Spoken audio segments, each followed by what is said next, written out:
Welcome to our monthly ZWAC show. ZWAC stands for Zero Waste Advocacy Committee, and it's with the Northern California Recycling Association, and we treat ZWAC like a verb. But every month we try to bring up interesting zero waste topics, and we've got a number of really fun things tonight. Two of our favorite topics. One is, how do we not waste food? Because nobody can be in favor of wasting food. So tonight, one of the things we're going to feature is a group that is upcycling food, which is a name I like better than recovering food waste. But we're going to talk about recovering food before it gets wasted. We're going to talk about how to steward the soil so that we can reverse climate change, which is also one of our favorite topics.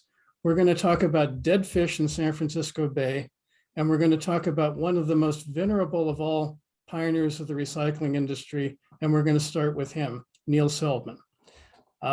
We have something out here called the Recycling Archives, which is at the moment a project of Urban Ore.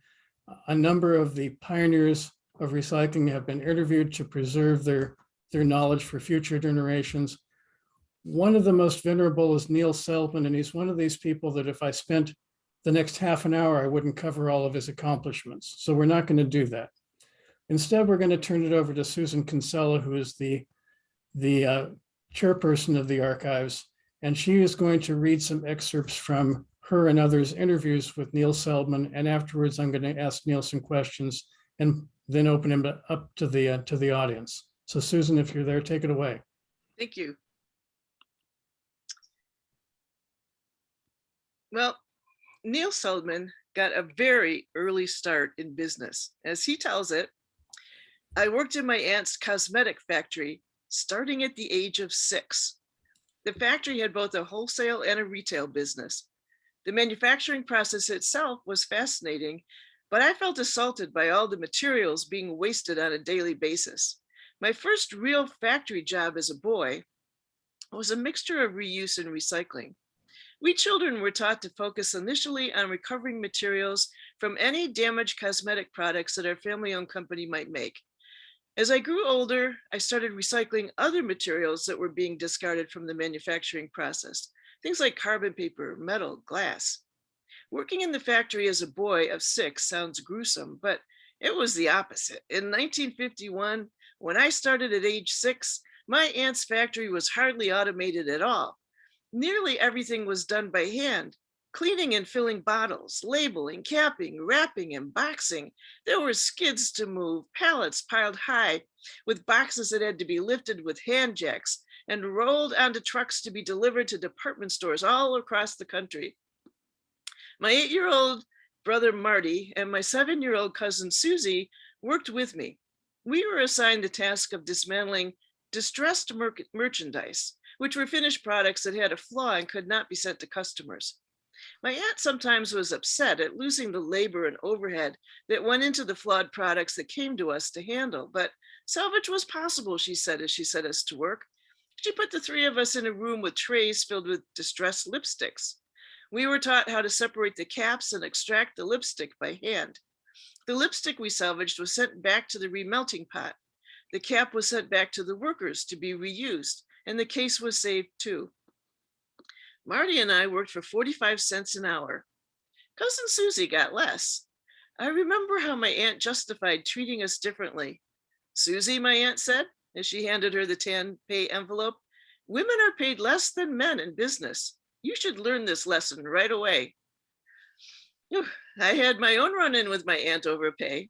One day, out of boredom, I suppose, I counted the lipstick cases that I'd separated. It was 650 pieces. I told my aunt that I deserved more money. She said, well, I didn't have to work there. And everybody laughed. But I loved working in the cosmetics plant. Growing up working in the factory as it grew, I saw how it got more mechanized. We got capping and filling machines and conveyor belts and forklifts that replaced pallet jacks. Now, Neil's aunt expected him to take over her company when he grew up. His training in all aspects of the business throughout his teens was part of preparing him for that future, but a different life intervened, and the recycling field is lucky that it did. Neil ended up studying labor history, and union administration, and getting a PhD in decentralized economics at Cornell University. And after he graduated, he co-founded the Institute for Local Self-Reliance, putting his business background to work from a different philosophy than what he'd learned in the cosmetics factory. So Neil talks about these early days. Founded as a startup nonprofit in 1974, the initial focus of the Institute for Local Self-Reliance was on energy, waste, and urban agriculture. I was assigned to recycling because I had prior business experience. I was asked to investigate how communities can increase recycling and create entrepreneurial businesses. I researched and visited ongoing recycling enterprises and city programs in Massachusetts and in California. Very quickly, I came into face-to-face contact with people running mid-sized manufacturing plants that were, of all things, in the middle of putting in new equipment and setting up new production lines, just as my aunt's cosmetics factory had been doing. It was love at first sight for me and for the recycling entrepreneurs that I met and learned from. Now, in the early 1970s, Neil began working in the Adams Morgan neighborhood in Washington, D.C., applying, along with his co-founders, the concepts of the Institute for Local Self-Reliance. I asked Neil what local self-reliance might look like in reality. So Neil talked about the businesses and the services that they helped to flourish in this vibrant, racially and economically mixed neighborhood. Neil said, "This was just a few years after the Martin Luther King riots in 1968, and the neighborhood was wrought with racial tension. The sign painted on a building saying, 'Whitey, get out,' and we were all white. But we managed because we weren't newcomers. We had been living in the neighborhood for 5 or 6 years, and also it was a racially and economically mixed neighborhood, and we were seen as people who had resources and were not asking for anything. I started with a unique neighborhood youth program called the Neighborhood Planning Councils. This gave tons of money to youth programs, but the programs were all determined by the youth, all of whose members were ages 13 to 24, decided in democratic community forums. I was lucky that in Adams Morgan, there were some incredible community organizers. One was Walter Pierce, who headed up the Ontario Lakers baseball team and the Ghetto Invitational basketball tournament. Walter and his brother developed these out of a vacant lot that they transformed into a public park that included sports teams and a community garden. And there was also Charlotte Fillmore, who ran a daycare for working class people, the Fillmore Early Learning Center. And these folks and more tutored me in how to help run the neighborhood planning councils so that we could fundraise and distribute funds to neighborhood programs. This was the early 1970s. There was virtually no capital coming into communities, so the neighborhood planning councils were the place to go to get money to do projects. We started a shoe repair business. We trained young people, mostly girls, but some boys, how to run the neighborhood planning councils. We bought sewing machines, and we had a retired expert seamstress who was teaching young people sewing skills there. We had a lawn mowing and snow shoveling service program. We opened up a recycling enterprise, a drop-off for newspaper and aluminum. This made about $10,000 a year, which we distributed into the neighborhood programs. I handled the composting for all of the community food stores, taking their cuttings to compost. We got a backyard donated, and we did a 3-bin system. Almost immediately, we got requests from other DC areas and quickly spread into some adjacent neighborhoods as well. In around 1973-74, there was an energy crisis, and oil and heating prices soared through the roof, the first of 2 energy shocks in that decade.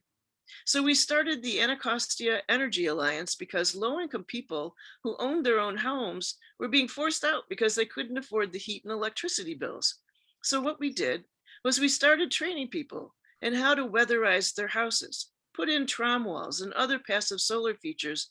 And through this training, we were keeping people in their homes. It was very entrepreneurial, and it was absolutely unique in the country. The neighborhood planning councils in Washington, D.C. literally trained young people who eventually became city council members, lawyers. It was an incredible program. And for me, it was discovering a whole new world, a new world of activism. So in the course of all this organizing work, ILSR became a national organization, and in due time, they also developed programs to hire at-risk youth into jobs where they were deconstructing buildings so that much of the materials could be saved and reused. And while they were learning skills for deconstruction, the young workers were also learning about how buildings get put together, and then they were equipped for new construction jobs afterwards as well.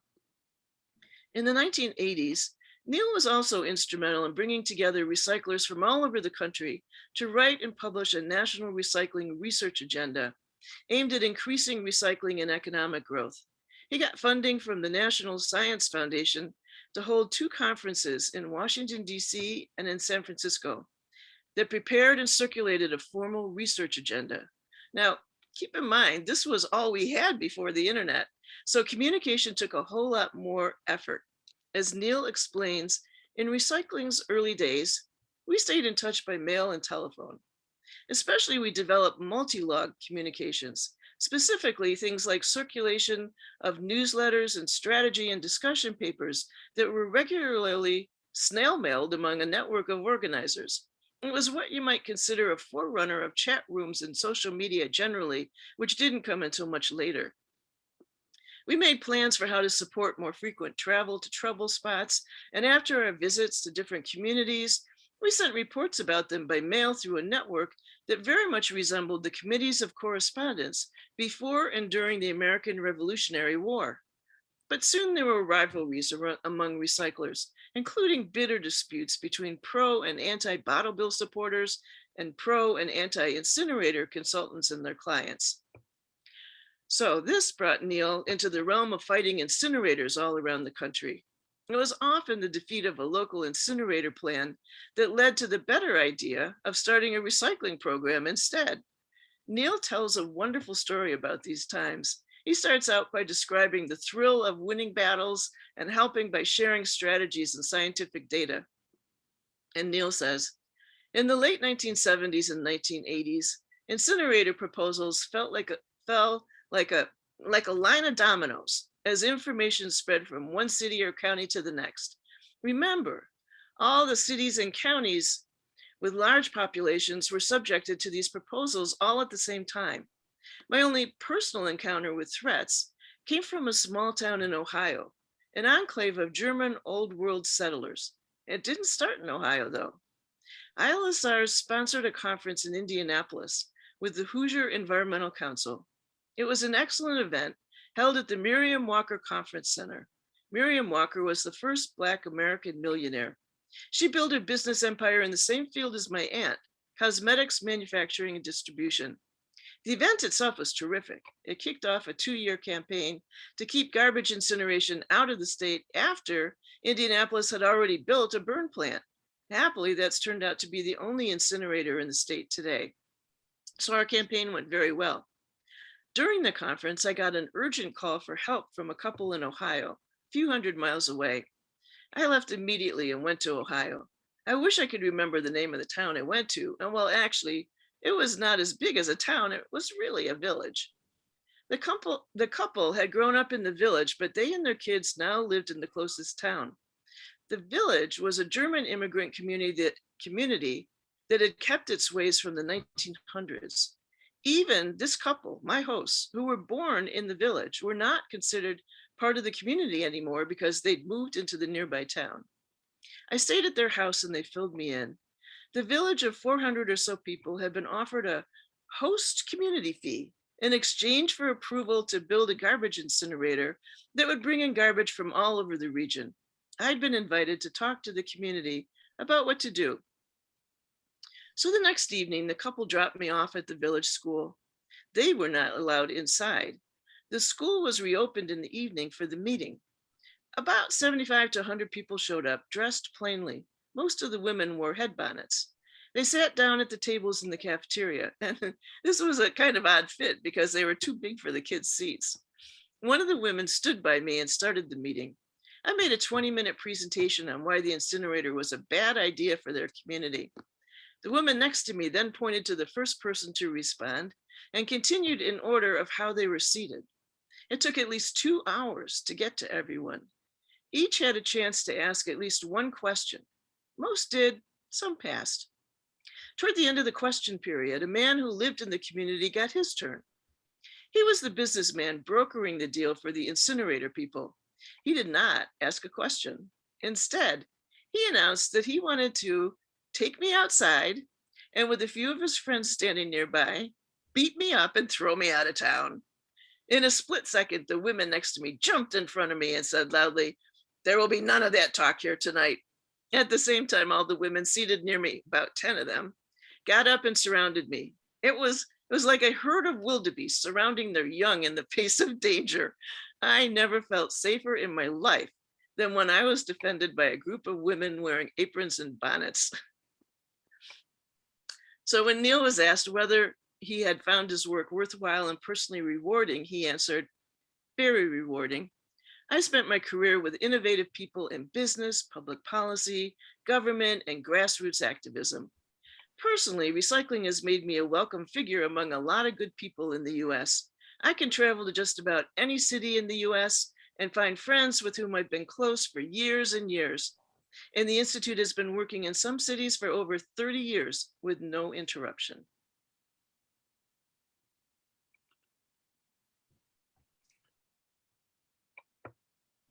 Thank you, Susan. That was a marvelous way of bringing such an accomplished career vividly to life. Susan So I Susan had to appreciate go. that. Susan had to go through so much material to get to what she got to.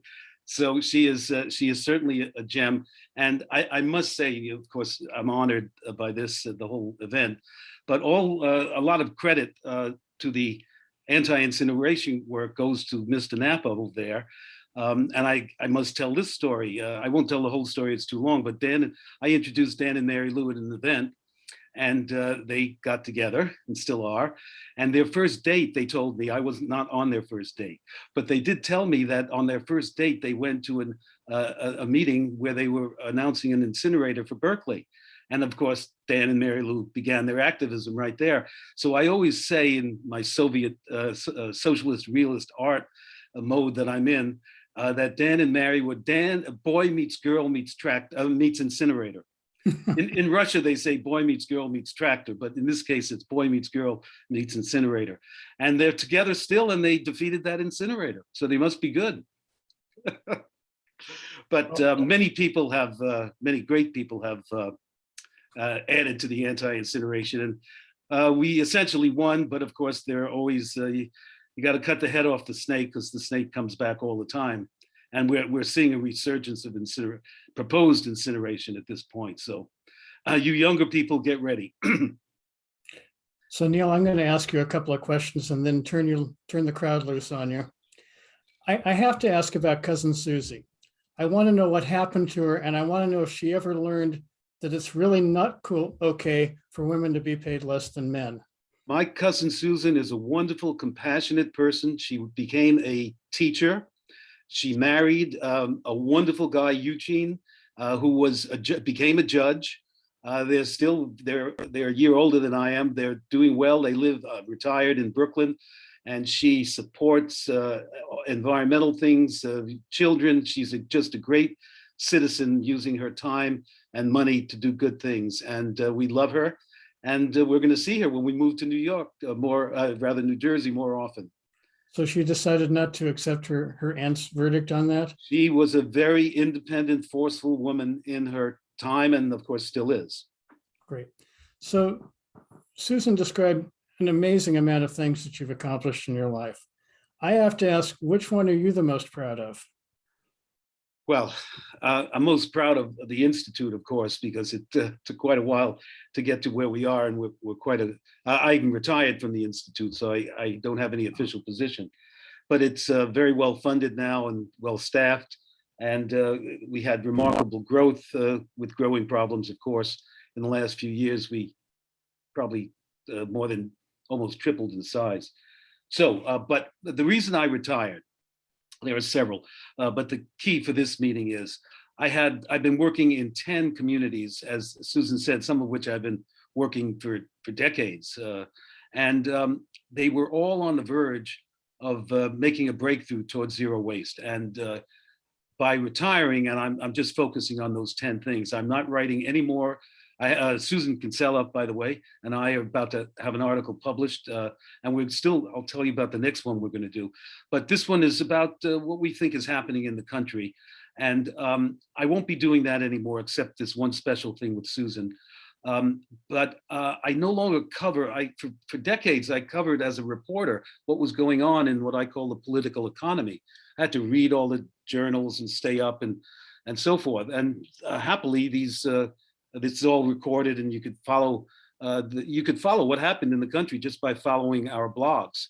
Not only myself, of course, there are other people at the Institute doing this too. But I no longer do that. I won't be writing on EPR. I won't be organizing on EPR, extended producer responsibility. Happily, others are doing that. I don't know who else is going to be the reporter of record, such as I was. But I know that EPR, we've really turned the tide on EPR. I know we lost in California and all kinds of things are happening, but at least the environmental community now knows that EPR is just more preemption and concentrated power. So the Institute is certainly my proudest. My family would be second. Actually, my family comes first, but nonetheless. But I've been involved in so many things with some people on the call. In Austin, they were already building an incinerator, and we got them to stop. When I say we, of course, I mean I come in, but it's the community that does it. And in this case, it was an incredible organizer, Gail Vittori, who was with the Center for the Building of Maximum Materials, an incredible organization run by her and her husband, Pliny Fisk.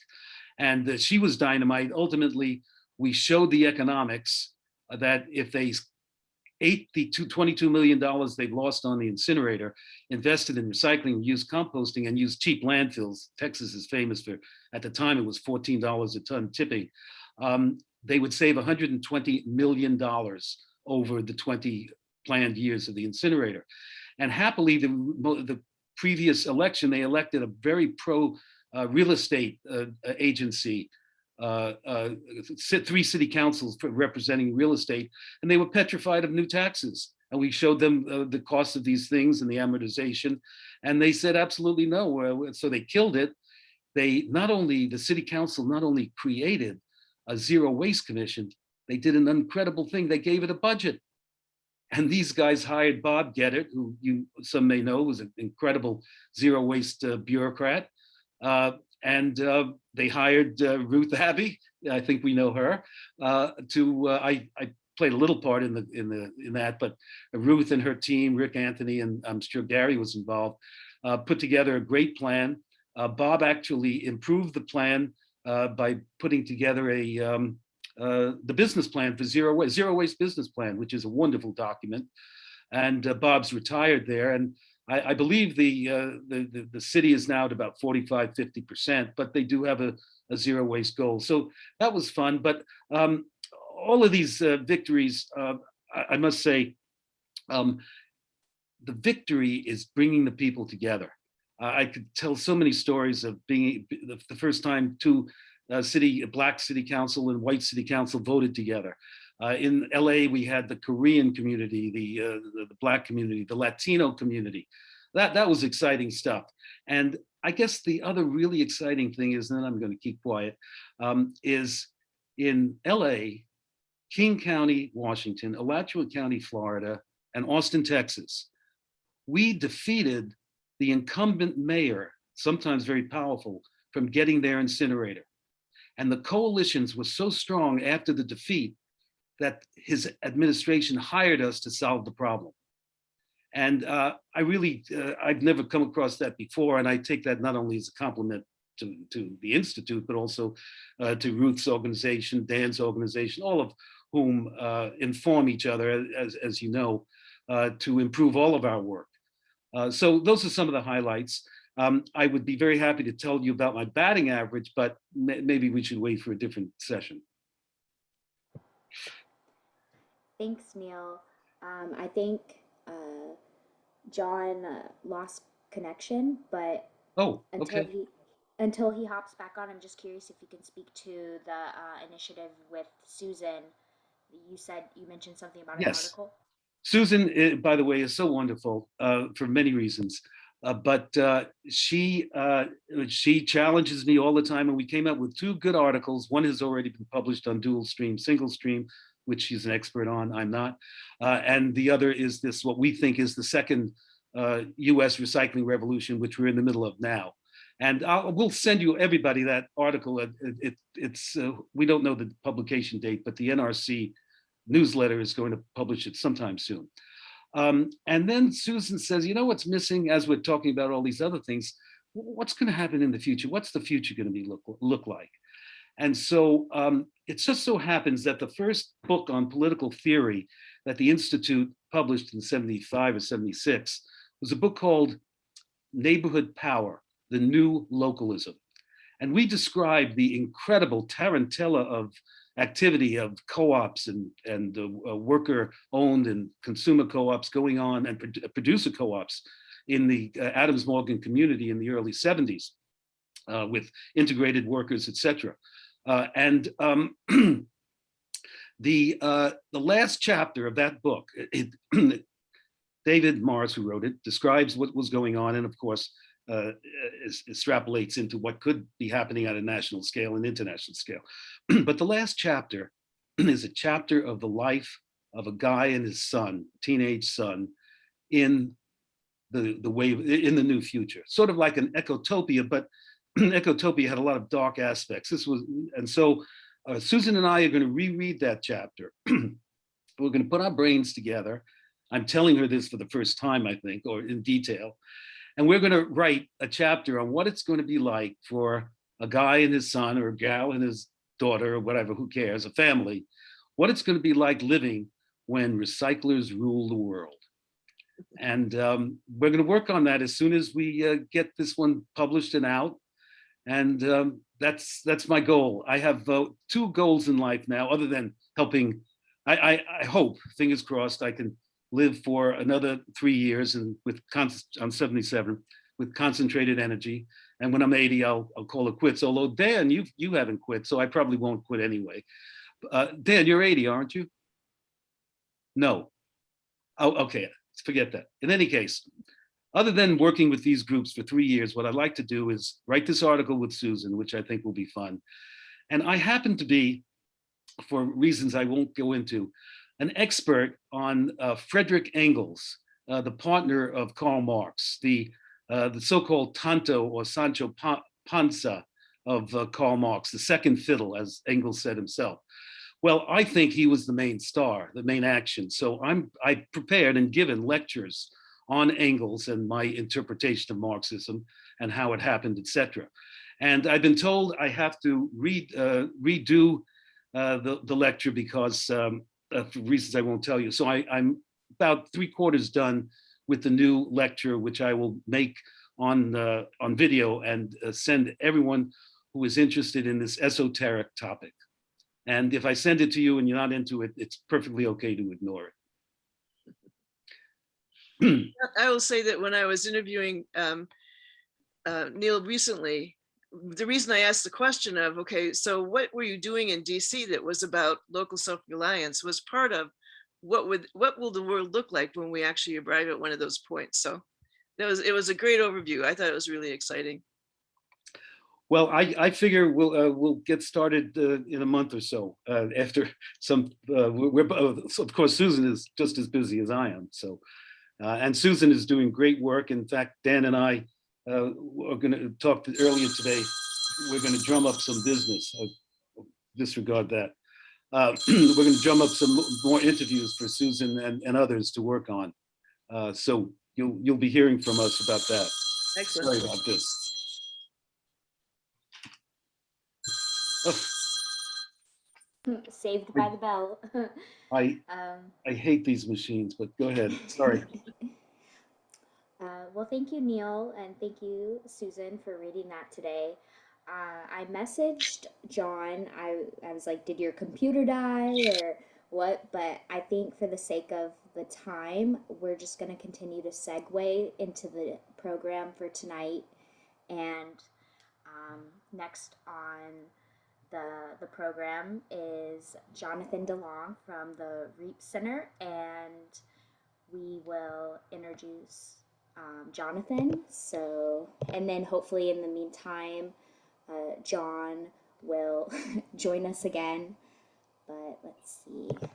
Well, thanks. I thought that was my time earlier when we were talking. I don't know if I have anything new to share in the last 20 minutes, but I think almost everyone who's on now was on previously. I will just add, if you're in the Bay or you know anyone who's interested in the importance of biodiversity in soil, who likes closing loops wherever they can, send them over.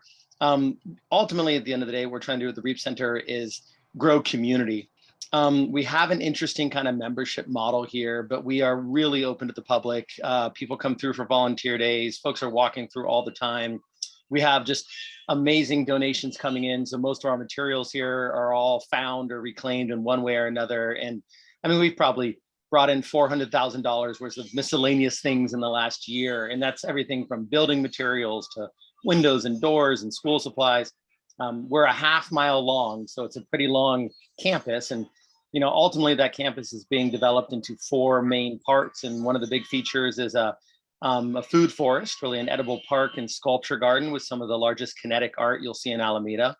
The next section is all of the interactive soil labs and exhibits I mentioned. So again, I like rattling them off. So a worm world, a fermentation station, a fungi hut, a biome boutique, a microbe mine, and a hydrology house. We are putting in a free farm stand as well, which will be some of the yield from our permaculture community gardens I'll talk about in a second, but ultimately just recapturing some of the 40% of food waste. I really can't air quote enough when I say food waste. And we do that through partnerships with the Alameda Food Bank, but any other places we can do partnerships in that regard. We want to have the free farm stand, so QR code based, take what you need, leave what you can. And then I mentioned their permaculture community garden, and it's a really important nuance. Now in a regular community garden, you have Bob's tomatoes and Sally's cucumbers in these separate boxes, and that's not how nature does it. Now we're not mad at community gardens. This is not a war on community gardens. However, we want to emphasize people coming together in community and managing an ecosystem, and that's what we hope to teach here. And the byproduct is a community garden, but ultimately you're learning about ecosystem management. And then finally, the fourth part of the property really is about community. We have a maker space with a wood shop and metal shop and a little sewing loft that's going in, as well as a fab lab for CNC machine and 3D printing, soon a robotic studio. And then we've got a bunch of tiny houses for co-working and collaboration. And we have a pretty big stage as well for events and stuff. So it's extensive. We are probably lunatics for taking on such a massive project. But it's coming together. So come visit, tell your friends, and ultimately just come and be in community to try and solve some of the climate challenges we have. So Jonathan, when you were talking before, we weren't recording, and okay. I think I came in the midst of it. So could you just give a real brief recap and tell us where you are again too? Sure, absolutely. We are, on the beautiful island of Alameda, in the middle of the San Francisco Bay. It's a half-mile long stretch of land. If you know Alameda, you likely know the Posey Tube. It's the tunnel that goes between Oakland and Alameda. And the backdrop to our stage is the side of that beautiful Art Deco Posey Tube building. So that gives you a bit of an orientation. And you can find this online. You can look up the REAP Center in Alameda, and that'll give you the address to come visit. And then again, REAP stands for Regeneration, Education, Aquaculture, and Permaculture. Our legal mandate is biodiversity in soil. We like biodiversity in soil because if we can help influence the conversion of monoculture ag land from monoculture tilled practices to permaculture low to no-till practices, and we can take as much carbon out of the air as we emit every year just through healthy soil practices. We like that though because it's super approachable. So we can approach it for big ag, we can approach it at a municipal level, but it's also something that you can do in your backyard. Schools can do it. So it's not waiting for some magic bullet tech entrepreneur coming out of Silicon Valley. We can do it today. However, it's ripe for innovation. So it straddles a lot of different things. And we also like that if you're going to have biodiversity in soil that does that kind of carbon sequestration, you can only do it through healthy microbes. And so then you end up with this byproduct of enhanced nutrition for humans, sometimes 90-to-1 measurement in nutrient density, even in organic. So it's a fun place you can do a lot of different things for climate and for healthy communities. It's why we exist. Thank you. Sure. Oh, Neil, I think you're muted. Keep on doing that. Thank you. Okay. Excuse me. First of all, again, congratulations. What's your particular background and the people who you're with? What are you, a scientist? Are you a community organizer? What have you done so far? I mean, up to this point. Sure. Company. I've lived a lot of lives. I transitioned into climate about 4.5 years ago, and was cutting my teeth in ocean policy. I have a policy background, so this isn't in order by any means. But I used to sit on the board of directors of the Affordable Housing Association of California, Nevada, and Hawaii, and I had a lobbying role in DC on behalf of affordable housing subsidy streams. I did that on behalf of a technology provider, and so I did a lot of work in tech and tech innovation. But I straddled, helping at-risk populations, policy, technology. I've worked in startups and helped build technology for AT&T and Alcatel-Lucent. Cut my teeth fundraising on Sand Hill Road, up and down Silicon Valley. Left a bad taste in my mouth, but I came to understand finance in that way. But in a former life, I was a general contractor and did land use consulting and managed property and real estate development in various capacities. So a lot of things, but community organizing overall. And then I consider my greatest skill community or as a community organizer. Yeah. So I'm glad to be in your company. Thanks. We're calling in a lot of scientists and people. I am intensely curious about the space, and I believe in the mission, and we're trying to create the space that others will come and help teach and grow it. Yep. So let me jump back in. Thank you, Neil, for taking over. I have no idea. No, I didn't take over. Someone else did. I just asked a question to Jonathan. I don't know I really don't know what happened to me. I could blame my computer. I could blame other things, but I'm back. So thanks for filling in. I wanted Jonathan to come back. He was interviewed on this show about a year ago. And at the time he was talking about something that had a lot of promise, but it hadn't quite hatched yet. And so I wanted him to come back and tell us what he's been doing for the last year. And I hope he got a chance to do that. No. He's having a pig roast on Saturday where you can come and look at this little oasis in North Alameda and think, wow, this is a great place. So thanks for coming, Jonathan.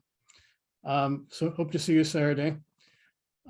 Moving on, I invited Alicia Bowl to be here tonight. And the reason is this is about zero waste advocacy. And it's at its most basic level, it's people in the community asking questions about what's going on and why are they doing things. And this doesn't seem like zero waste or not. And so Alicia posed a question to Dan Knapp, who then brought it forth to the rest of the group. And it had to do with the fish that were dying in San Francisco Bay. And it was pretty obvious if you're near Lake Merritt that there was a lot of them that were dying and something needed to be done about it. But Alicia posed the question, what's happening to them? And she was concerned that they were being incinerated or maybe they were being landfilled.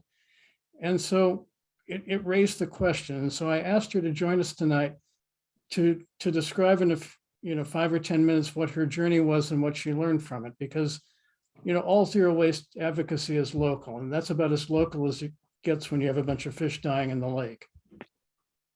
So yeah, hi, I'm Alicia Bowl, and I live here in Oakland near Oakland High School and Highland Hospital, so about a mile from the lake.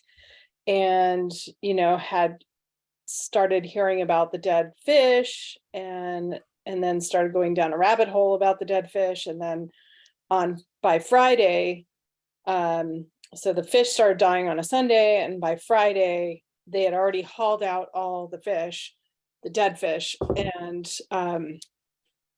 I learned that they were going to be incinerated on sfs.com. And I have a cousin in DC who's a lawyer and a bulldog, and I jokingly asked her when she was pregnant with twins on bed rest to take care of a pothole problem in Oakland, and she literally had a guy come that same day. So I knew that she was my person to ask how to navigate the situation of how can I try and get these fish to not be incinerated and possibly composted? Because my first thought when I saw the dead fish was, oh, some lucky farmer is going to get this huge load of fish fertilizer, fish emulsion, whatever is created from it. And then to learn that it's going to be incinerated and I've been working with Dan Knapp in transcription of the founding members of the recycling movement, and have worked for Laura McQueenan of Enviolutions Consulting on waste audits. And so, and I have my own worm bin, and we compost at home, yada, yada, yada. I also live with Juliana Gerber, who works with NCRA. So I'm connected. And so I started by calling the City of Oakland Public Works office, and I have yet to hear back from anybody. I called Waste Management just to see, hey, is this even something you would take? Because I know the infrastructure is already in place. We already have composting facilities. And of course, I spoke to a customer service rep who was like, yeah, that's a great idea. Like, we should totally do that. And yes, we would totally take 1,500 pounds of fish. So of course he's not a decision maker, and I just left it at that. And then I talked to Dan Knapp later that day on FaceTime, and he agreed with me. And then he invited me to go to the Sierra Club meeting, and then they asked me to write an op-ed. But then in creating this op-ed, I still haven't even submitted it, because I ended up calling Waste Management again. And trying to reach out to the city again, and trying to reach out to Public Works again, and email, tweet, phone calls. I really was trying my best to get a hold of somebody. And the zero waste, I tried to ramp it up and get to talk to somebody other than just the first level of customer service. And I talked to a woman who was very resourceful, and she talked to a higher up and got me an answer that basically food scraps are allowed. And so meat scraps, specifically meats and bones, are allowed, but not a whole dead animal of any kind. And for whatever reason, that's their definition of what can be compostable or not. So, it begs the question that if we had taken 1,500 pounds through a meat grinder, they would have accepted it.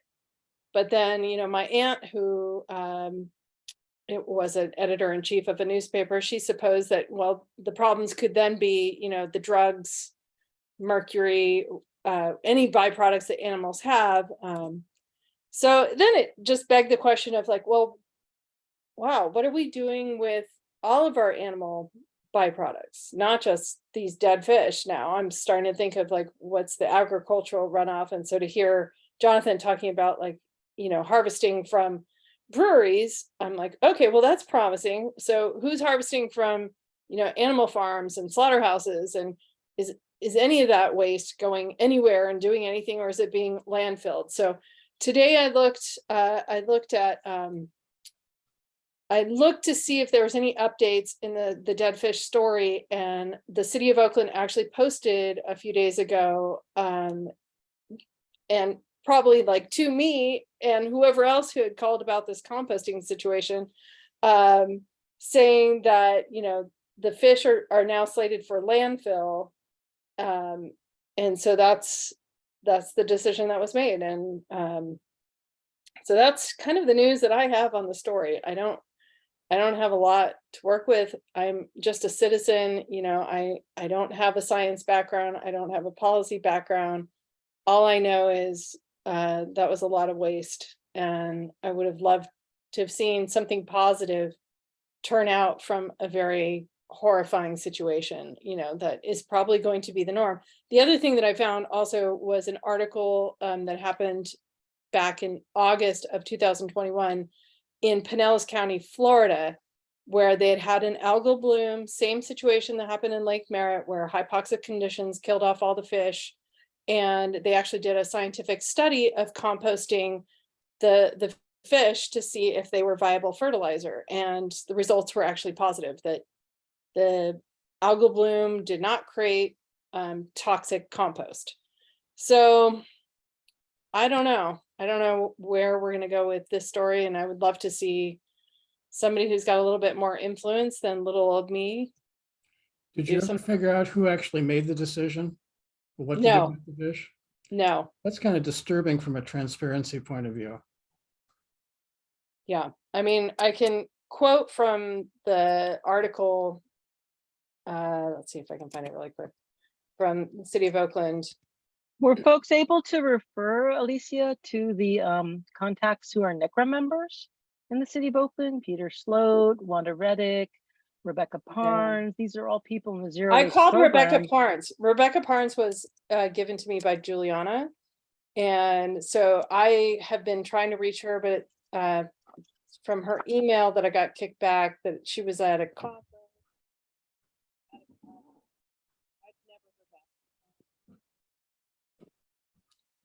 We're not hearing you now.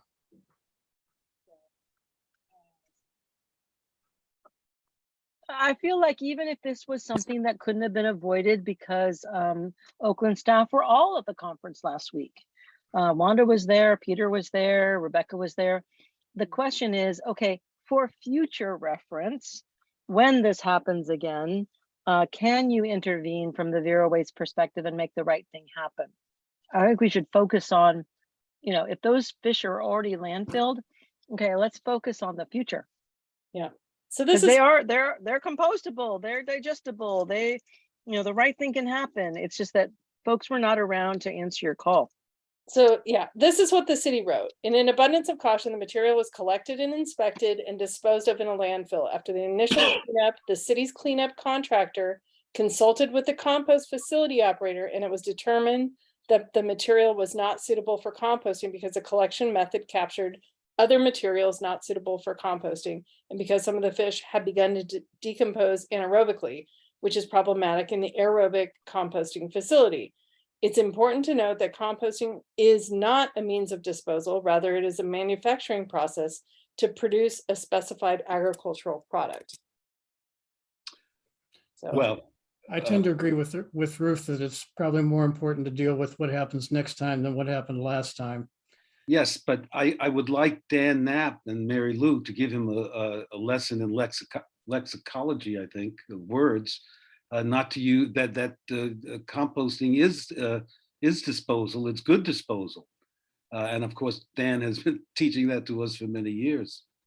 My Yeah, question, you're really talking about a whole function that the English language understands very well, but the waste industry doesn't. Yeah. The waste industry tends to use the word disposal to mean only wasting. And that means that what happens is that word gets written into all kinds of regulations that govern what happens to material. So if you have only this, if you have disposal only meaning wasting, then the word itself can become very useful to waste people because you use that instead of saying we're wasting it. You say we're disposing of it and it belongs to our industry. And that's just not true.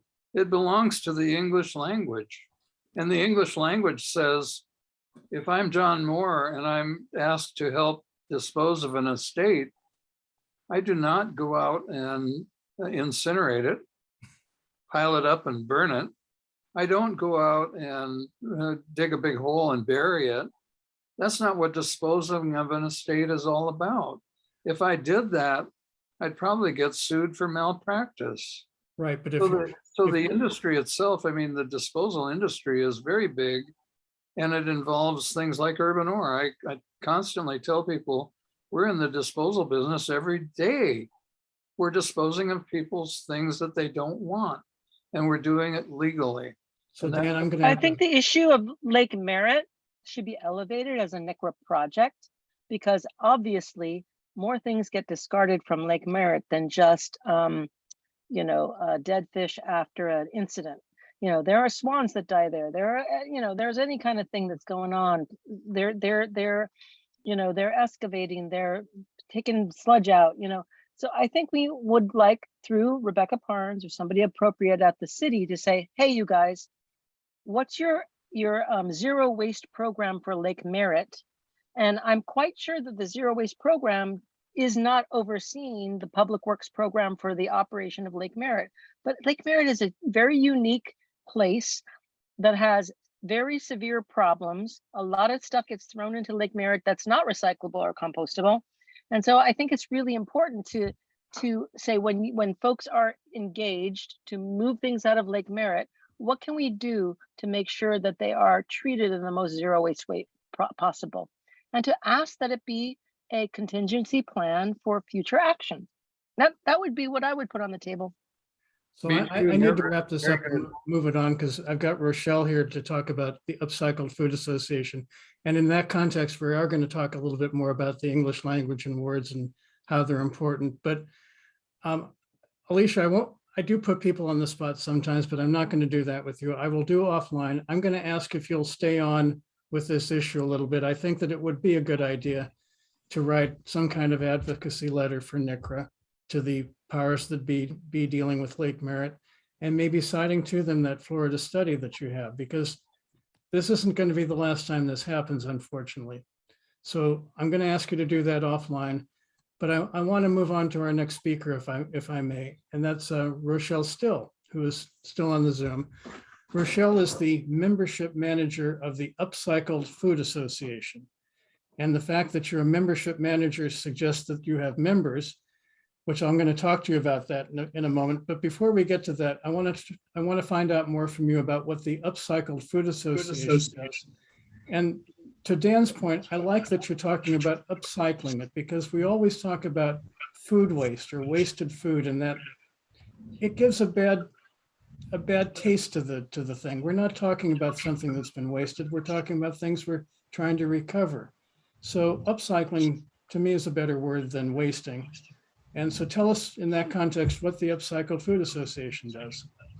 Yeah, sure. Well, thank you all so much for having me. I feel like I'm in very good company here and excited to share a little bit more about, all the zero waste perspectives, but specifically to food and the work that we do at UFA. So for those of you that don't know, Upcycled Food Association, or UFA, which is probably what I'll call it for the remainder of the meeting, we're a nonprofit trade association, and we were founded about going on 3 years now. So it was October 2019 that we were formed. So we're still a pretty young organization, but our mission and the work that we do is really revolving around elevating food to its highest and best use.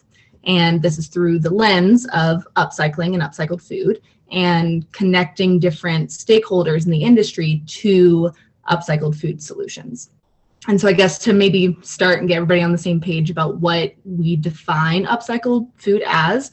So upcycled food in our perspective is, upcycled food products essentially take ingredients that otherwise would have gone to waste, would have gone to the landfill, compost, animal feed. And some examples of this include, surplus products, whether it be from the farms or manufacturing, imperfect produce, which we hear a lot about these days.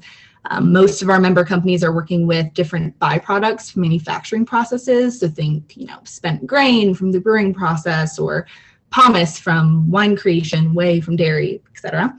And instead of sending those ingredients to the landfill or to a waste destination, these companies are coming in and saying, let's look at waste differently, and let's innovate, and let's create a closed loop system with this, and basically take those ingredients and through a value-added process, turning them into something brand new. So we have a lot of people that work with brewers, spent grain, for example, like I mentioned. And so you take that spent grain, and instead of sending it to animal feed, which is usually its primary destination these days, we have people making crackers or barley water or different flours for baking mixes, and really just innovating across the board, and creating some really cool products there. So that's what upcycled food is. So what we do as an organization is support the growth of the industry. So doing a lot of research and consumer education.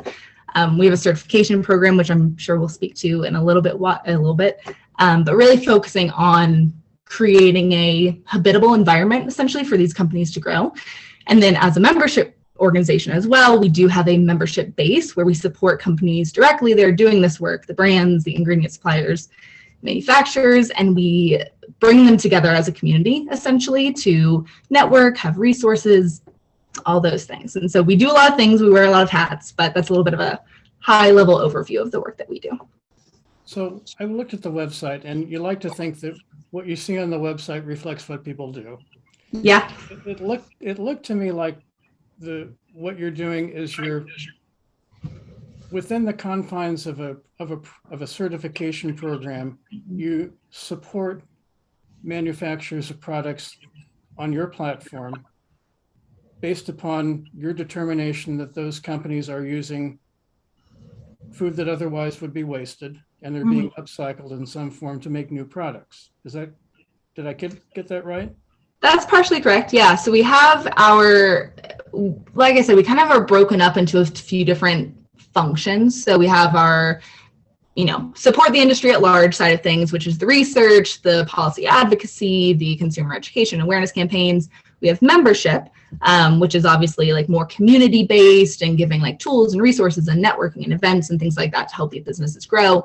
And then we have our third wing, which is certification, which we partner with a third-party certifying body essentially to execute the product certification process, which for anybody that isn't familiar with it, it is on a like product level. So it's just like you would, see your favorite box of crackers at the store and you see non-GMO certified or organic certified. It's like one of those certifications that you'd see on a package. So it's not like a B Corp certification for like a company at large. It's really on a product by product level. But that is the goal, is, giving credit where credit is due to these companies for having impact and taking a look at their supply chain and saying, hey, we could do something different here. We can make this product a little bit more sustainable, and giving them the tools that they need to communicate that to us, the general consumer, when we go shopping. And we can say, hey, by purchasing this box of cereal, you're helping reduce, X amount of food waste, or, helping to prevent this amount of carbon emissions. Those kind of storytelling tools that are really starting to be more desired by consumers, is we're helping to give the brands the power to do that storytelling when they're doing this good work of, reducing food waste in their supply chains. So give one example. You have a manufacturer on your website that makes pet food products. And sure. I'm kind of interested in pet food products because I used to represent a major pet food retailer, so I know a lot about pet food products. So tell me what you do for them that gives them a competitive advantage, and why do they want your support?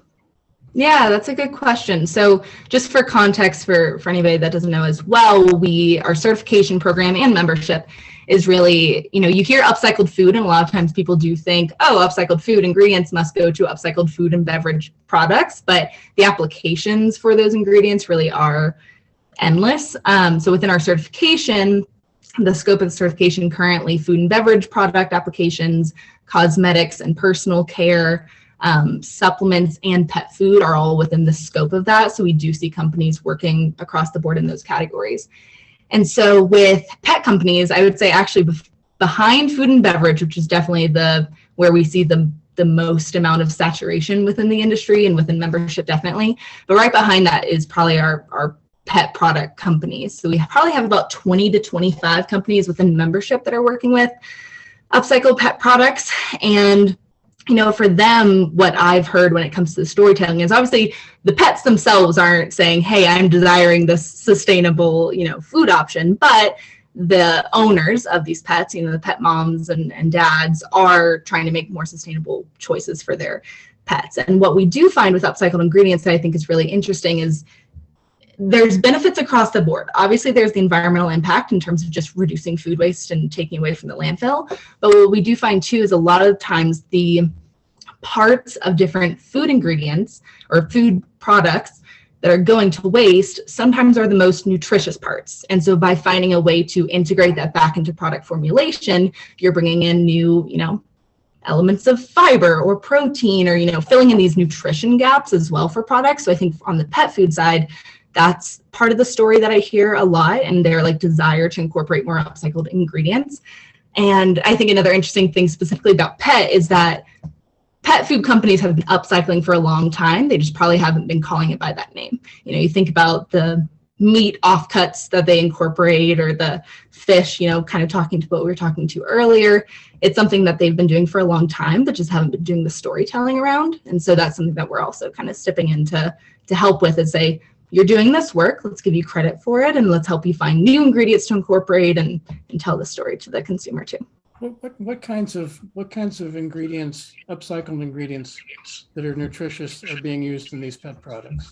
What are they? Where do they come from? Yeah, so I'm thinking of some of our pet products I'm thinking of now. Obviously, I don't know the inner workings of all of their recipe formulations, unfortunately. I know one that comes to mind that's definitely kind of a leader in the space is Shameless Pets. I don't know if anybody here is familiar with them. So they do a lot of whole produce upcycling, so a lot of like farm surplus or, you know, offcuts from different manufacturing processes. So they're working more with those ingredients. So I know like squash and pumpkin and blueberries and things like that is more so what they're doing. But I know there's also some companies that use like different leaves or find ways to incorporate like the peels or the seeds and things like that sometimes are going to waste from different produce products that, you know, are rich in different nutrients and whatnot. So they're finding ways to incorporate that in as well. But I do see a lot of focus on just whole produce, as well as kind of like the meat offcuts and things like that as well. Yeah, it's interesting in pet because, you know, long before the FDA got involved, some pet food manufacturers decided they weren't selling very nutritious products. They were selling, you know, chicken meal instead of real chicken or things like that. So the pet products really have increased in nutrition value, you know, a millionfold in the last 10. And the high end, more expensive, high margin products are the super nutritious ones. So that's the part of the market that you want to get into if you can. It's more about the protein than it is about the vegetable content. Sure. Yeah. And I'm seeing, you know, across, you know, outside of pet food too, that's an angle that a lot of our members are taking. There's the environmental story, but also just, you know, hey, because we're incorporating this seed of this, you know, fruit or vegetable, you know, whatever it might be, you know, we're able to increase the fiber and make it higher than the conventional product. And there's a lot of good kind of storytelling there, because I think we're seeing that with consumers right now is this like drive to find more fiber, more protein, more, you know, just like nutritional benefit. You know, we're seeing functional beverages left and right. And so this is really a part of kind of that trend that we're seeing from consumers too. And so we're seeing people incorporate that outside of pet food and, you know, food and beverage as well, which is really interesting. So if Shameless is a member, which I assume they are, and you're the membership manager, so you must manage them. Yes. How do you help them tell their story to retailers? Because retailers have shelf space. They don't have time to spend, you know, telling stories to customers. How do you get their story to the retailer? Yeah, that's a really good question. So one thing, backing up just to kind of talk about our membership a little bit and like who is within our membership. So we do have a lot of CPG brands. So the brands like Shameless Pets or Pulp Pantry or, you know, things like that. But we also work with a lot of ingredient suppliers that are more business to business.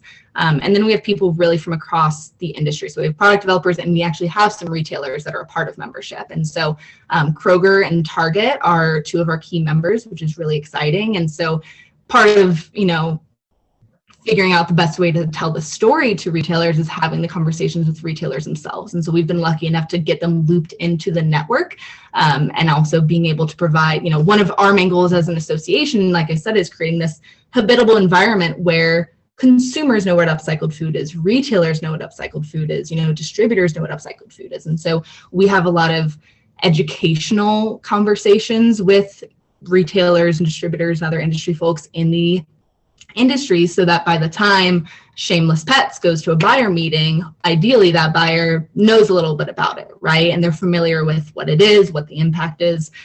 So that's kind of a bigger picture work that we do as an organization, but specifically to the members, you know, we provide a lot of resources and training for them as well. So specific to upcycled food storytelling, we've actually been able to build out different toolkits and marketing toolkits and communication toolkits for them to use with, you know, tested language and data and things that help them tell the story to their different audiences. So we have some of it that's more tailored towards social media and talking about it to consumers, right? You don't want it to be this, when people hear food waste, a lot of times they think of just a, you know, rotten food in a landfill, right? We want to change the imagery around that and the language. One of the reasons we're saying upcycling versus rescued or versus recovered is a little bit more optimistic. And so we have language around that, but we also have some language and tools that we've developed kind of with the feedback from retailers as well about how do you tell this to them. And then also, you know, it's one thing to have the story around upcycled food, but you still have to have a really good product. You know, first and foremost, taste is first. If it's not a good tasting product, they don't want it on their shelves. And so there's the taste, there's the business side of things. You have to have your margins right. You have to have all these components. And one thing that we know about our members where they're at today is that it's a lot of emerging brands. It's a lot of startups. We find that with different sustainable food movements in their early days, usually that's who drives it, is a lot of the startups and the early stage companies. And so because of that, we've also created a lot of tools and resources and opportunities for them to work with experts on those different items so that by the time they get to that meeting, not only do they have a great product that has this incredible environmental story behind it and impact, but they also have their numbers right. They have their, they know how to scale, they know how to distribute all those things. So we do a lot of different tools really across the board, not only specific to how to talk about upcycled food, but also just how to prepare your brand and your product to get to that point. You sound like an incubator. In some ways it feels like we are sometimes, but we don't do all the things that they do, but we want to connect people with the right experts and people in the space to get them to that point. Because in the end, we want these brands to succeed, right? And a lot of times that means they need funding, they need, advising on these different topics. And so that definitely is a focus of ours right now, is just getting them looped in with those people too. Do you keep metrics to figure out whether the brands that you're helping are actually increasing sales or not? Yeah, a little bit. So we have some data just kind of within our network to kind of see, did these different resources and tools that we provide actually help? But one thing that we did do in the past year, so with our certification program, it's only about a year old. So it launched in June or July of 2021. So it's still also a pretty young program. But when we launched it, we partnered with an organization called SPINS, which does point of sale data, essentially. So we've been able to partner with them and kind of track the growth of upcycled certified products specifically within stores. And within a year, we've already seen over 1,000% growth in sales of certified products that were, within the system before getting certified and then post-certification. So we can speak to the sales growth on the certified product side, and we're excited to just keep seeing that grow, of course. But yeah, data collection is definitely something on our mind that we need data to tell stories, right? Both to our members as well as to the industry. So that's always a focus of ours. So the last question, then I'll turn you loose on the audience. Sure. When you're talking about certified, it sounds to me like you're leading towards some kind of labeling that proves that it was certified. And once you get into labeling, it's really a legal minefield to me. How much do you get involved in the labeling aspect of things? So it is essentially a label on packaging. So yeah, so like I said, it is really like the other certifications you might already be familiar with, non-GMO, fair trade, et cetera. And those are on a product by product basis. And so we do work with a third party certifying body it's not run by UFA. It is kind of in partnership with our third party certifying body. To make it a little bit more credible as well and remain, keep the quality there. And so it is a product by product level one as well, but we do also do it for ingredients. So a ingredient supplier, that's working business to business can get their ingredient certified, which then helps their client or customer, who's the brand, makes their process a little bit easier. So we really have it kind of tackling both of those. But our certifying body is incredible. They've been the best partner for us. I'm sure as we continue to expand. Right now, our certification is limited to products that are sold in the US and Canada, and we're going to continue to expand globally. Obviously, we know that upcycled food is happening around the world, but they do manage all the logistics around like the labeling and the legalese around all of that and kind of those loopholes. But we're really lucky to partner with them. But that is how it's structured right now, is more of the label focused versus, company at large, something like the B Corp certification. So if there was an effort to regulate the labeling of something upcycled, that would be your certification agency partner that would deal with that somehow? Most likely, yeah. I'm sure they'd work pretty closely with us on that as we're partnered on the certification, but that would be, I think, more of their purview. Well, I'm excited about what you're doing, but I don't want to hog your time. So if other people who have questions of you, raise your hand and speak up. I can't believe that. I'm happy to elaborate on anything else that I've said as well. If anything wasn't clear. Well, I'll ask a question. because I'm always wanting to know what will people see. And so my question is, you talked a little bit about products that might be examples, but I still don't have a really clear idea of what I might see on the grocery shelf that would be a result of this. Yeah, that's a great question. So I wonder if I can even, well, I don't have any products pulled up right now, but it really ranges all the categories. So our goal as an organization, one of our big dreams is to be able to walk into the grocery store of the future and basically across every aisle you can find upcycled products, right? And so it can be crackers, it can be snack bars, it can be drinks, it can be cosmetics, you name it. A couple good examples. So one of our members, they're called Blue Stripes, and they make a variety of products from cacao fruit, and their whole focus is that, you know, during the chocolate making process, which uses cacao fruit, about 60% of the cacao fruit goes to waste. They only use the seeds, they only use the beans, and then the rest is just, you know, composted, landfill, whatever direction it goes to. And basically what they're doing is looking at those other parts of the cacao fruit, you know, the flesh and the pulp and the husk, even the, you know, the shell, and saying, okay, what else can be made from this? And so they've made a range of products, which actually is sold nationwide in Whole Foods. So if you all want to write down the name Blue Stripes, you'll have to hop to your local store and check it out. They're some of my favorite products. They make a cacao fruit water using some of the juice from the pulp and whatnot. And that's, I think, maybe the only ingredient other than like a couple of different flavor additives. They make granola, they make different kind of chocolate-esque bars. They have different like dried, I liken them to like a dried fruit snack essentially, but it's of the cacao fruit. So those are just examples of like that whole, all those parts of the cacao fruit would have gone to waste if they hadn't stepped in and said, hey, there's so much opportunity here to make new products and feed people with this food.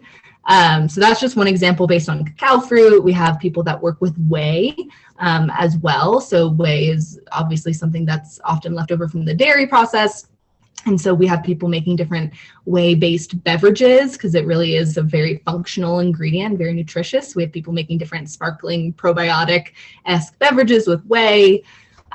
We have people making pet food, obviously, and pet treats, as we were discussing earlier, different baking mixes. We actually have a member who's based in, maybe not Oakland, but I feel like it actually might be Oakland, California. Renewal Mill is one of our member companies, one of our founding member companies. And they've partnered with soy processing plants to take the okara, which is a byproduct of soy and tofu processing, that's normally just tossed or, you know, sent wherever it is, and they take it and they dry it and mill it into a flour. And so it's actually used in a lot of baking mixes. And if you all have, I don't know if you have Kroger on the West Coast or King Soopers or anything like that, but they actually partnered with them to make a Kroger branded, you know, brownie mix and sugar cookie mix. And so really it is just like across the board in all sorts of categories of food, beverage, cosmetics, pet food, you name it. And that's what's so exciting about it to me, is that the innovation is truly limitless, and we're seeing people just look at waste in such a different and innovative and creative way, and people are just doing new things you never would have thought of every single day, which is really exciting. And all these products happen to be really delicious as well, which is just an added bonus. So hopefully that gives you an idea of just some examples of what we're seeing, but happy to elaborate on that anymore too. Let me ask the chicken and the egg question then. So there's a person with a cacao plant, cacao manufacturing, and he's got all this stuff that it's going to go to waste that he doesn't know what to do with. So he's thinking, I'd like to lower my disposal costs. I'd like to make some money on these byproducts like the oil companies do with plastic. And he comes to you to help promote the use of these products. Do you seek them out or do they seek you out? Most of, at this point, we're seeing people come to us. We've had a lot of organic growth in terms of, you know, people in the industry. What we found at this point is that the industry buzz is there. So people in the food and beverage industry, in these industries, they know what upcycled food is. They're likely pursuing a project within their company. And so a lot of times they're coming to us saying, hey, internally, our R&D department has been thinking about this, you know, do you have resources? Can we connect? Can we chat about this? So that's mostly what we're seeing. Of course, we're also reaching out to companies that we know should be upcycling or probably are, that would make really good partners for the industry. So there's a little bit of that happening as well, but we've been really lucky to have a lot of organic growth in terms of people coming to us saying, hey, we're either actively doing this or we're thinking about it and we need support. So that's kind of how we've seen most of our growth so far. But definitely we're always keeping our eyes on the horizon and seeing, you know, who else should be involved in this or who isn't part of this conversation yet that should be. Are you in California or you're somewhere else? I'm in Colorado, actually. I wish I was there. I wish I could go to the pig roast. I heard about that and now I'm really jealous. Well, but you have quaking aspens. That's true, I do. But my coworker, my boss, actually, she lives in Oakland, so I will have to make sure that she knows about that and the REAP Center and all these other things, so she can check it out. I'd be interested in knowing what your academic background is. Yeah, so I went to the University of Georgia, go Dogs, and I actually studied public relations, which obviously there are some skills that are transferable in every, you know, career with public relations, but I don't actually use that. But in a past life, I worked in brand marketing and product development in the CPG world, not in food and beverage. It was in outdoor and recreation products, so hard durable goods. And so I worked in that for about 1.5 to 2 years. And then I'd had this kind of interest in sustainable food systems sitting in the back of my mind for a while, and I wasn't quite sure what to do with it. And so I ended up quitting my last job in brand marketing, and I moved to Chile for about 6 months, where I was working on different farms across the country there. And unfortunately, that got cut short in March of 2020 when the world imploded a little bit. And so I headed back to the US and was lucky enough to find my role at UFA. So a brief career before that in brand marketing, which, you know, what I love about my job now is that I developed love for product innovation when I was in that role. That's really all I did, is I oversaw new product innovation. And so now I get to work with companies that are constantly innovating new creative products, but geared towards upcycled food and, you know, having a positive environmental impact. Yeah, it kind of sounds like a dream job to me. It's pretty great. I feel pretty lucky. I've been here 2.5 years and it's gone by in the blink of an eye. So feel very lucky. And yeah, Arthur, I see you have a hand up. Well, thank you for staying up late and sharing your story with us, because Of it's course. about the stories. And so I appreciate it. And unless anybody else has a question, we'll. I wondered if I could be, am I on? No, I'm not. Yep, I can hear you loud and clear. Oh, now I can't. You're muted, Arthur. Arthur, unmute yourself.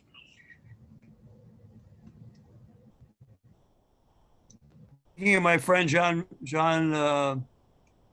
I'm sorry, I'm having a blank. He was at the recent NCRA conference. He lives in Toronto. And at age 40, he was a marketing. Rod Muir. Rod Muir, thank you. He was a marketing manager for Burger King of Canada. And he looked at himself in the mirror on his 40th birthday and he said, I'm throwing my life away. So he quit. He joined the Sierra Club of Canada. He fought a lot of battles about zero waste and other things. And some of the most, I think, creative collection programs in the Western Hemisphere are in the Toronto suburbs and itself. Thank you. Good luck on your future choices. Arthur, thank you for that added information, and it's great to see you. Thank you. Question, Neil? No, I just wanted to say hello to Arthur. I haven't seen him in years. That sounds like the guy from Washington. Yes, it's me. You recognize my voice. Thank you. You finally broke your ties with your organization.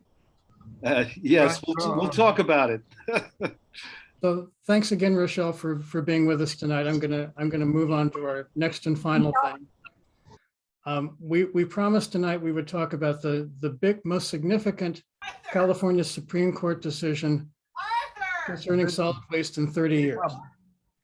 And since I'm the lawyer, I'm going to be talking about it, but it doesn't do well to interview oneself. So I'm going to ask Bonnie to interview me. By way of background, in addition to being general counsel to a pet food retailer, I've also been general counsel to government agencies who have had solid waste collection functions. I've never done an RFP for a franchise agreement, which is a hole in the resume. But otherwise, I know a lot about local politics and had an inside seat in a lot of political environments. So this is a big deal. This case comes up, and Bonnie, if I can turn over the mic to you to prompt me to tell the story. Sure. you're still there. And thanks, John, for talking about this today. I know I'm super curious about this. I can't quite hear you. Oh, let's see. I'm an old guy with Can- bad hearing, Bonnie. Can you hear me now? That's better. Thank you. Okay. John, can you just talk about like what is the title of the case and who did it involve? Well, the title of the case is Zolly, spelled Z as in zebra, O-L-L-Y, and it's against the city of Oakland. And it was brought by a number of property owners in Oakland that owned, mixed multi-unit residential units, and they were unhappy at the franchise fees that the Oakland ratepayers were paying to Waste Management. So what is the most significant CA Supreme Court case in the solid waste field in the past 30 years? Well, this is the most significant one, but it's kind of a low bar because it's also the only one in the last 30 years. The California Supreme Court doesn't typically deal with too many solid waste cases. In fact, they take about 0.1% of all the cases that are filed with them. They don't hear the rest of them. So the fact that they took one at all makes it significant, but the outcome, I think, was even more significant. And what is significant about it? Well, the significant part is that for the very first time, the court said to the city of Oakland, if you want to have a franchise, which you can, and if you want to collect franchise fees from the waste hauler, which you can, and you pass them on to the ratepayer like you want to, you're going to have to put that to a vote, is what the court said. Or at least the court said potentially you're going to have to put that to a vote. Now, I'll tell you, representing a local government, that's the last thing you want to do. Local governments want to make decisions. They want to particularly do favors for their franchise haulers because they like them and they're politically connected. So they want to make the decisions. They don't want to have the voters make the decision because goodness knows the voters might do something that the government doesn't want. In Oakland, according to the decision, the Waste Management has paid somewhere around $300 million in franchise fees to the city. Well, that's great for the city. They put it in their general fund. They get to use it any way they want to. It's kind of a disguise because it gets passed on to the ratepayers. So the plaintiffs in the Zolly case said, wait a minute, we should be able to have a vote about that. And the city of Oakland said, no. Based upon this proposition and that proposition and years and years and years of practice, we never do that and we don't want to do that. And the Supreme Court said, well, you just might have to do that. And we don't know for sure yet if they're going to have to do it because the case is going to have to finish in the next couple of years before we really find out.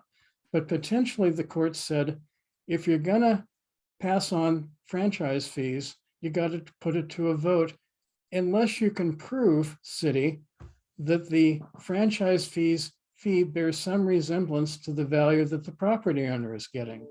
See, governments do a lot of things that benefit property owners. They will put in a sewer system, which everybody wants, or some sort of water system, and that has a cost. It has a cost to the government for the engineers and the oversight. And so the government wants to collect a user fee. But we know when we represent local government that we got to be careful about that, because the other big legal principle in California is the governments don't get to make a profit. They can raise money by taxing, but if they're going to do a project and have user fees, they don't get to make a profit on it. So the Supreme Court in the Zolly case said, well, you can assess the franchise fees, but if you're making a profit on it, if it's more than just your cost of administering the program or doing the engineering work, you got to put it to a vote of the people that are actually impacted and the people that are paying the fees. And as a City of Oakland resident and a ratepayer, I kind of welcome that too.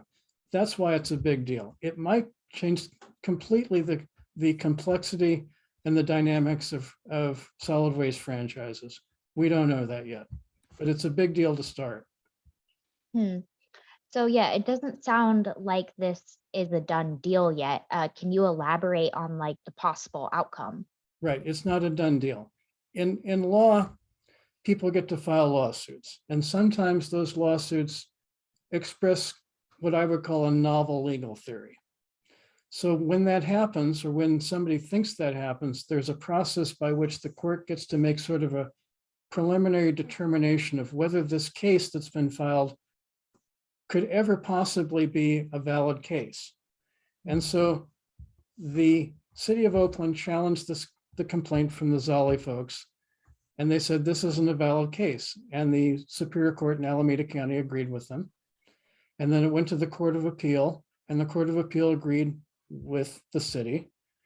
And the Zolli folks, petitioned the California Supreme Court to hear it, which, the court takes, less than 1% of the cases that they're asked to take.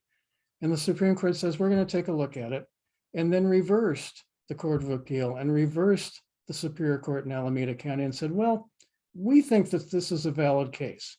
We don't know yet if the Zolli folks are going to be able to prove their case, that if they're going to be able to prove that there's no relationship between the franchise fee and the cost of the city, but we're going to give you a chance to prove the case. So it goes back to the trial court in Alameda County. Typically takes 1 to 2 years for that to resolve itself. Then it could go up the appellate ladder again. So figure 3 to 4 years before it becomes final. But at least it's something that governments now have to start thinking about. If I was sending out an RFP for a franchise and I was telling my city council that I was going to get a huge amount of franchise fees, I'd have to think about that. I'd have to think about how this case is going to play out. I'd have to think about in 4 years, what am I going to do if it doesn't play out the way I want it to? And it's going to throw a pause in cities that are doing franchises. And ultimately, if the cities can't make bunches of money on franchise fees, it's going to really affect the dynamic of how much do we really want to have a franchise and what do we want to have a franchise? I hear tell that a lot of the big franchise haulers in the state are being undercut by smaller haulers who are doing the job for less money and are doing, and the way they're doing it is they're just cutting services to the ratepayers. So if we're going to do away with big dollar franchise fees like Oakland has, we're going to have to change the system. And I don't know how that system's going to change. I don't know what it's going to look like, but I think it's a big deal. And is this really a tax case? Well, I didn't want you to ask me that because I don't want to put anybody to sleep. And if we had half an hour and you were willing to be put to sleep, I could tell you about all the different tax propositions that go all the way back to California Proposition 13. But the basic premise is you don't get to make money in government. You don't get to profit in government unless you call it a tax. And the state constitution says if it's a tax, the voters have to approve it. So the big tension is what's a user fee as opposed to a tax? And a lot of people thought that franchise fees were user fees. And this court says, wait a minute, we're not so sure about that. It seems out of line between what it costs the city and what they're taking in and passing on to the ratepayer. That's why I think it's a big deal. And can you just briefly mention what you think will happen in the next case? Well, if I were trying the case and I had the evidence that I think the Zolli folks had, I would feel confident that the city of Oakland can't pass muster, and that the court would most likely say to the city of Oakland, well, you know what, go have a vote. What's the big deal? Let's see what the people want. Let's have some transparency to it, because one thing that's been true of franchises throughout California history is there's nothing transparent about it. And the ratepayers are paying way more than they think that they're paying. And the court will say, I think, let's see what the voters want. And what will government agencies be doing in their franchise discussions while this case is remaining? I think they're going to be cautious. I think it's going to be like 30 years ago, the last state Supreme Court decision was called Rancho Mirage. And while it was pending, a lot of governments had to figure out, what they could include in their franchise and what they weren't, and some were more cautious than others. And I think if I were thinking about an RFP for a solid waste contract right now, I'd be concerned. But I don't know I've never done the RFP process, so I don't know in practice how that's going to affect the negotiating dynamics. Maybe they'll just put it off. And you mentioned that this whole process is probably going to take another 2-3 years, maybe even 4 max. The court process will take another 2 to 3 years to sort itself out. And who knows what kind of challenge will follow on this one. But it's a subject that attracts a lot of attention. In California, we don't want to pay taxes. We try to find a way not to pay taxes. And we especially don't seem to like to pay taxes that support things like schools. So there's a lot of tension, and I don't really know how it's going to be dealt with, but I see there's some questions. So maybe I'll. Yep, that concludes my questions. So. Thanks. Ruth? Arthur? I think Neil was first. Neil? It's quite all right. Go ahead, Ruth. You start, and then Well, Arthur and I mine will was go. about Prop 218, and it was basically whether the Zolli case addresses whether it would be a vote that is basically notice to all the property owners, and then 50% plus one have to respond with a negative, otherwise the fee is imposed, or if it's another kind of tax requirement. So Prop 218 says, and many communities have imposed franchise fees through their Prop 218 process. Palo Alto, Sunnyvale, Oakland hasn't done it, San Francisco hasn't done it, but many other municipalities have followed Prop 218 in terms of the noticing requirements to property owners and the the ability to, you can object if 50% plus one of the property owners say no. That's a different threshold than a straight vote. Right. And I don't, when I was in the government lawyer, we tried to avoid giving the voters any power to do anything. So I don't know what Palo Alto was doing. Well said. Can I raise one question, one statement? In fact, can you hear me? I can hear you. Yep. Right. The Waste Management was the only company that bid on the contract for 2015.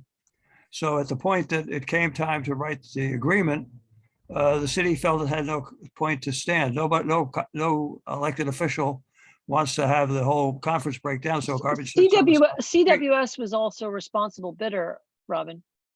CWS. In fact, they got the bid first. In fact, they were awarded it first. You mean So there were two responsible bidders. But there's no question that that process is as messed up as you can possibly imagine. Even the county grand jury said that. Okay, I retract that. But I think, but when the final amount of money that went to the garbage went to Waste Management, at that point, CWS was well out of it, right? No, what happened was CWS got the contract. Waste Management sued the city of Oakland, and that's part of the resolution of the whole mess. They switched so that Waste Management got the garbage and CWS got the curbside. Okay, got it. How all that happened is a long story. It'll never be known. John, first of all, thank you. I think this is a very important issue, as you have put it out. I assume this has been written up in legal journals, but has anyone written an 800-word op-ed that people, lay people, can understand and appreciate? My interest is, if the city of Oakland gets a franchise fee of 300 million for, let's say, 5 years, I don't know the year, that means that they are planning on making at least twice that amount in that period. And therefore, it seems that the whole negotiation over a fee is not transparent, and voters should be taking a look at this stuff. Well, that's what the plan It's is. transparent in the franchise agreement, what portion of the fee will go to Oakland. So that was transparent at the I city see. council. But the citizens of Oakland don't know how much it actually costs to do the job. Is that, am I wrong on that? No, they responded to an RFP I see. and they provided a bid that was inclusive of the franchise fee. I see. Okay. But whether the general public had any idea about any of that is a different question. And Okay. to answer your Right, question, well, they have representative democracy here in Oakland, right? well, maybe. So Neil, in answer to your question, it's a very recent case. I am I not see. aware of any short 800-page Okay. description of it. Well, I'm thinking as a reporter, but I'm not going to jump in. But I'm fascinated by it, and thank you for briefing us on it.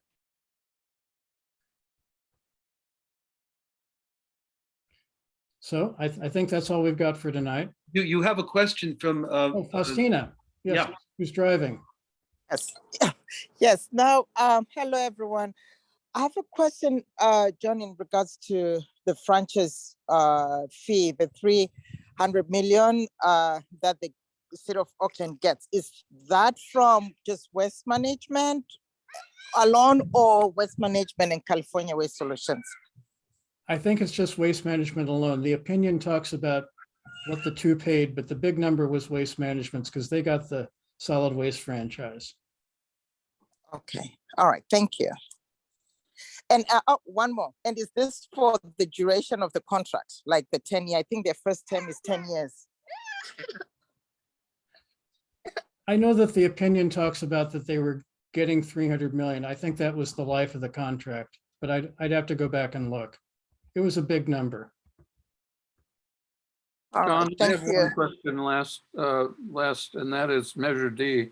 What effect would this have on Measure D if it went one way or the other? Well, Measure D is pretty insulated from any attack by now. Because it was voted in by the voters? A long time ago and not challenged. You can't challenge something like that 30 years after, 40 years Okay. after the fact. Thank you. All right, thanks, Bonnie, for lobbing those questions as softly as you could.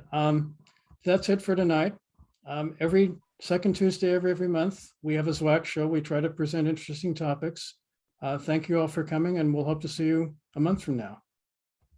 Thank you, John. Enjoy your Thank you. retirement.